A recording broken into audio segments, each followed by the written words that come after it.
So hello everyone, welcome to my new blog. So अभी उत्तरायण तो पूरी हो चुकी है और उसका असर भी दिख रहा है। सो अभी पूरा दिन तो ब्लॉग बनाने का टाइम नहीं मिला आज भी। अभी घर जाऊंगा कि अभी डिनर के लिए। और अभी एक बात कहूँगा कि एक्सट्रैक्शन मतलब विजडम दूध एक्सट्रैक्शन बोलते हैं ना, डापन की दाढ़, अक्कल की दाढ़ कब क्यों निकलवानी चाहिए, तो उसके बारे में मैं आज बात करूँगा। तो सबसे पहले मैं बताता हूँ कि जो अक्कल की दाढ़ है वो होती क्या, मतलब विजडम दूध उसका दूसरा नाम है और डाहपण की दाढ़ उसको गुजराती में बोलते हैं। तीनों का मीनिंग सेम है। तो पहले क्या होता था, जब हमारे जो पूर्वज थे तो उनके जो साइज होते थे, जड़बे के साइज वो बड़े होते थे और अकल की दाढ़ अच्छी सी आती थी, पूरी आती थी। और अभी क्या होता है, जैसे जैसे धीरे धीरे खाना थोड़ा सा सॉफ्ट होता गया, इतना चू करने की जरूरत, फूड प्रोसेस होते गए, तो जो अक्कल दाढ़ की नीड है वो ख़त्म होती गई। तो अपने जौ के साइज भी छोटे होते गए। तो अब क्या होता है कि जो अक्कल दाढ़ आती भी है तो जौ में प्रॉपर उसको जगह नहीं मिलती, तो वो जौ के अंदर फंसी हुई आती है। इस तरह से बताता हूँ। ये दिख रहा है ये, और ये ऊपर भी इधर ही, और ये अंदर जौ के अंदर फंसी हुई दिख रही है, लास्ट वाली। और फंसी हुई दांत मतलब पूरी अगर फंसी हुई हो तो कभी कभी नुकसान नहीं करती, क्योंकि वो अंदर बैठी है, कुछ नहीं करेगी, दाढ़ है, ठीक है। लेकिन वो जो इरप्शन प्रेशर होगा, दांत जब फूटती है, बाहर आती है, वो प्रेशर कभी कभी पेनफुल होता है। वो आपको साइक्लिक डे में, मतलब कभी कभी 5-6 महीने में या 6-7 महीने में आपको एक बार पेन करेगा। इतना नहीं कि दवा लेने की ज़रूरत पड़े, लेकिन आपका ध्यान वहाँ जाएगा, फिर वो अपने आप चला जाएगा, ठीक है। लेकिन फिर कभी कभी किसी को क्या होता है कि दाढ़ ऊपर आ तो जाती है लेकिन ऊपर चमड़ी कवर होती है, तो वहाँ पे खाना फंस जाता है। अब साफ़ सफाई रखोगे तो ठीक है, लेकिन खाना अगर बार बार फंसता रहो तो इन्फेक्शन होता है, या तो फिर जो अक्कल की दाढ़ है उसको सड़ा भी सकता है। तो फिर ऐसी कंडीशन में अगर इन्फेक्शन बार बार हो रहा है, कभी सूजन भी आ जाती है और मुंह खुलना बंद हो जाता है, मतलब ज़्यादा नहीं खुल पाता मुंह इन्फेक्शन की वजह से। तो ऐसे केस में फिर क्या करना चाहिए, उसको निकाल दो तो ही अच्छा रहता है। दवाई ले लो, ठीक है, फिर निकलवा दो।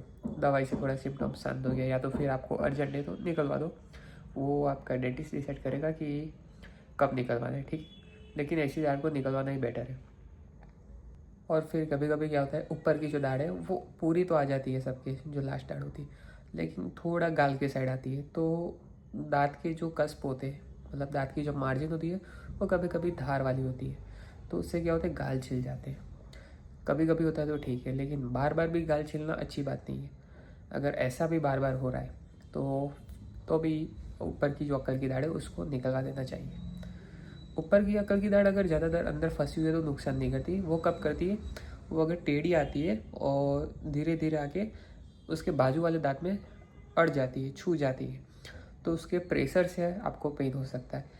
और वो अगर और इरप्ट होगी तो बाजू वाले के बाजू दांत में नोच कर जाएगी, उसमें थोड़ा खड्डा हो जाएगा, तो आपको बाजू वाली दाढ़ में भी दर्द होगा और अनफॉर्चुनेटली फिर दोनों दाढ़ निकलवानी पड़ेगी। तो अगर ऐसी दाढ़ आ रही है तो दूसरी दाढ़ को नुकसान करे उससे पहले भी निकलवा देना अच्छा रहता है। ऐसा नीचे की दाढ़ में भी होता है, ठीक है। लेकिन वो इतने घबराने की बात नहीं है, वो मतलब ज़्यादा से ज़्यादा आधे घंटे या 1 घंटे तक की प्रोसीजर होती है। कभी कभी तो 15-20 मिनट में भी हो जाता है, ठीक है। लेकिन कभी कभी कुछ इसमें जो 1-2 घंटे लग जाते हैं, 2 घंटे तो ज़्यादा ही हो गए, कभी कभी आधा 1 घंटा लग जाता है। तो कभी कभी क्या होता है, उसमें ड्रिल करना पड़ता है, क्योंकि दांत अगर आधी इरप्ट हुई होती है तो निकालने के लिए, पकड़ने के लिए कुछ मिलता नहीं है जगह। तो जगह बनाने के लिए आजू बाजू की जो हड्डी होती है उसको घिसना पड़ता है, फिर दांत निकाल के वहाँ पे सूचर यानी टाँके लेने पड़ते हैं, ठीक है। और वो टाँके अपने आप गल जाते हैं, या तो फिर ना गलने वाले टाँके हो तो 1 हफ्ते बाद तुड़वाने के लिए भी आना पड़ता है।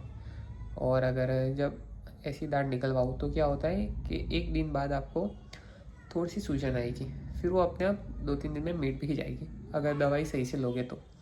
और खाने पीने में अगर सावधानी रखोगे तो वो नुकसान नहीं करेगी, ठीक है। तो ये है अकल की दाढ़, और ये उसकी कब निकलवाना चाहिए उसके बारे में मैंने बताया, और उसकी क्या प्रोसीजर होती है उसके बारे में बताया, ठीक है।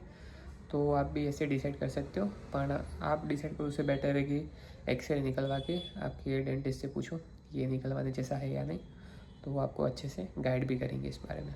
ठीक। सो गाइस, ये था मेरा आज का व्लॉग एंड आई होप मेरा आज का व्लॉग आप लोगों को अच्छा लगा हो। And please like share and subscribe.